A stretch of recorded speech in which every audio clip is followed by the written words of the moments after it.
Hello everyone and welcome to another insightful YouTube session.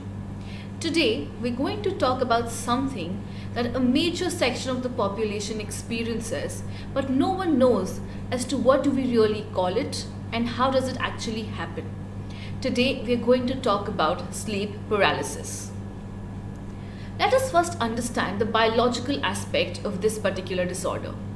Whenever we are sleeping, our body and our mind are in complete state of inactivation. Our mind is completely inactive so that it gives a chance to the subconscious mind to become active, and that's how we see dreams. Our body is in a state of paralysis so that we do not act out our dreams and don't hurt ourselves. Sometimes, not sometimes, actually every time, whenever we get up, our body and our mind become active at the very same time. But sometimes, and with some people, this activation may take some time. This activation may have a gap. Your mind might be completely active, but your body will for some time remain in a state of paralysis. This is what is sleep paralysis. It is the feeling of being conscious but not being able to move. It occurs usually between the stages of sleep and wakefulness. During these transitions, a person might not be able to move or speak for a few seconds to a few minutes. The condition is usually seen for the first time between 14 to 17 years of age, which is teenage. Now you will ask me, what are the causes of this particular disorder? Children and adults of all ages can experience sleep paralysis. We also have to remember that I've already pointed out that children of 14 to 17 years of age are very much vulnerable to catching this disease. So what is the reason behind that? What is the reason behind this particular age group? We have to remember that the children are growing up. They might face a lot of issues. Some children, some teenagers have anxiety disorders. They might also suffer from depression, bipolar disorder, and some stress disorders as well.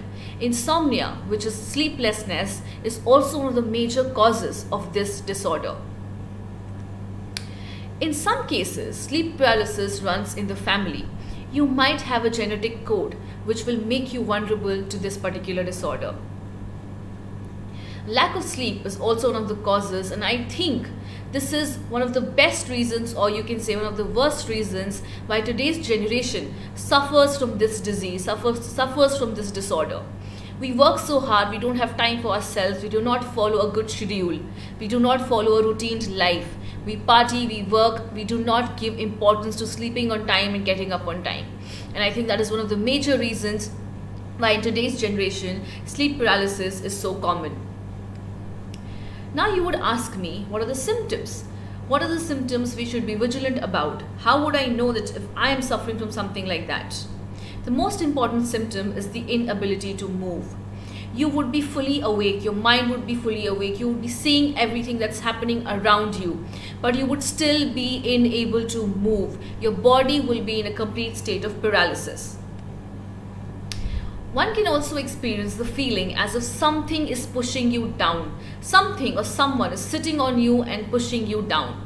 This is obviously a very scary feeling, and you might also feel that someone or something is in the room. Most people who have gotten up after a sleep paralysis have always quoted that there was someone in their room who was controlling everything that was happening around them. The feeling of fear, I think, is the worst thing and the first thing that you actually hear or feel in this particular disorder, because your mind is active but you're not able to move. And I think that is the first thing that you're ever going to feel. Feeling of fear that someone is here, someone is around, someone is in your room, someone is pushing you down. Hallucinations also can happen before or after sleeping. You might see some things, you might hear some things which might not have a basis, which might not have a reality basis. How do we prevent sleep paralysis from happening? Therapy, sleep study, reducing stress, exercising, and maintaining a good sleep schedule is one of the best ways, in which we can prevent this thing from happening. Medicine is also one of the ways, but I would really not suggest any one of you to depend on medicines, because they are addictive. They are like painkillers. We should not depend on medicines because they also have their own side effects. Also, that is why we should always try new methods, we should always try different methods and much more relaxed methods of dealing with these things, because they are related to the mind. Therapy is one of the best ways to deal with it. Exercising and maintaining a good sleep schedule, having a routine life is very important. It's one of the best ways actually to deal with something like this. So this is what I wanted to talk to you about sleep paralysis. I really hope that you liked the session. I really hope that I was able to get to you all. And I really hope that if you are suffering from something like this, I was able to help you. And you all now know what are the causes, what are the symptoms. So if you see anyone suffering from something like this, you would be able to help them. Also, before I sign off, I would really want to tell you about all the great opportunities, all the great things that is happening on this platform called Unacademy. So we have lots and lots of things happening here. I would really like to tell you about the humanities batch that has come up. So we're launching the humanities courses on the Unacademy Plus, subscription, which is starting from the 1st of August.